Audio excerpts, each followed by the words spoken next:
एक स्थान पर कुछ लड़के एवं गायें हैं। यदि सिरों की कुल संख्या 15 एवं पैरों की कुल संख्या 46 हो तो कितने लड़के एवं कितनी गायें हैं। अब 4 पैरों वालों की संख्या हम यहाँ पर ऐसे निकालते हैं। गायें बराबर हो जाएगा पैर बटा 2 माइनस सिर। तो पैर है यहाँ पर 46 बटा 2 माइनस सिर है 15। तो 46 बटा 2 हो गया 23। 23 में से 15 गया बचेगा 8। तो 8 गायें हो गई यहाँ पर।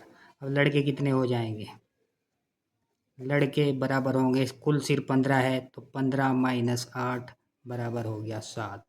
7 लड़के। तो 8 गायें 7 लड़के, ऑप्शन सी यहाँ पर राइट आंसर होगा। अब इसको निकालने का जो सामान्य तरीका होता है, अगर इसको फॉर्मूला को आप भूल जाते हैं, इसमें कन्फ्यूजन होता है, तो इसको निकालने का सामान्य तरीका ये होता है, जैसे गाय और लड़के दिया गया है तो 4 पैरों वालों को यहाँ पर हम x माने और 2 पैरों वालों को यहाँ पर y माने। तो कुल सिर 15 है, x प्लस वाई बराबर हो जाएगा 15। और जब एक गाय के 4 पैर हैं तो x गाय के हो जाएंगे 4x पैर, और एक आज लड़के के 2 पैर हैं तो y लड़कों के हो जाएंगे 2y पैर, और बराबर हो जाएगा 46। फिर इन दोनों समीकरण को हल करके यहाँ से x और y के मान निकाल सकते हैं। अब नेक्स्ट क्वेश्चन।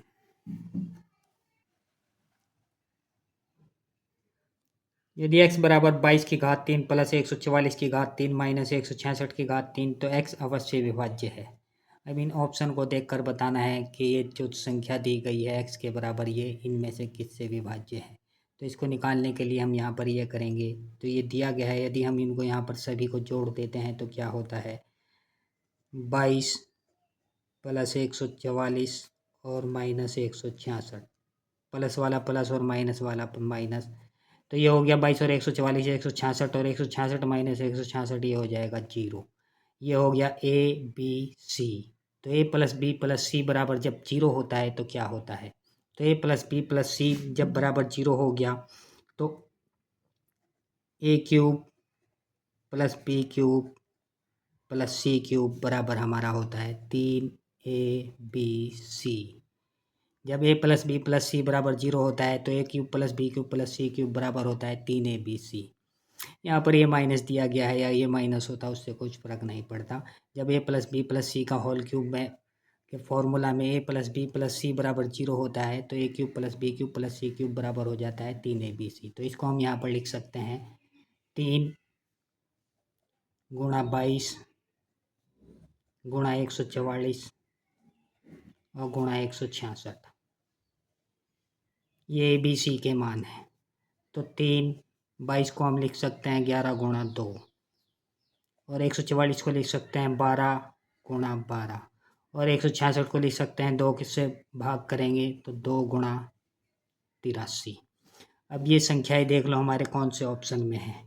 इन सभी संख्याओं से ये जो संख्या दी गई है प्लस माइनस में, ये से विभाजित होगी। तो संख्याएं हमारी है 3 11 2 12 के भी फैक्टर कर सकते हैं, लेकिन आगे 83 के नहीं हो पाएंगे। तो पहला ऑप्शन में 7 दिया गया है, ये ऑप्शन तो नहीं होगा। दूसरे ऑप्शन में 13 दिया गया है तो 13 यहाँ पर गुणा में नहीं आ सकता, ये भी नहीं होगा। तीसरे ऑप्शन में 23 दिया गया है, 23 भी यहाँ पर गुणा में नहीं आ सकता, तो 23 भी नहीं होगा। तो ऑप्शन डी 12 और 83 इन दोनों से विभाजित होगा, तो ये राइट आंसर होगा। 83 भी है और 12 भी है।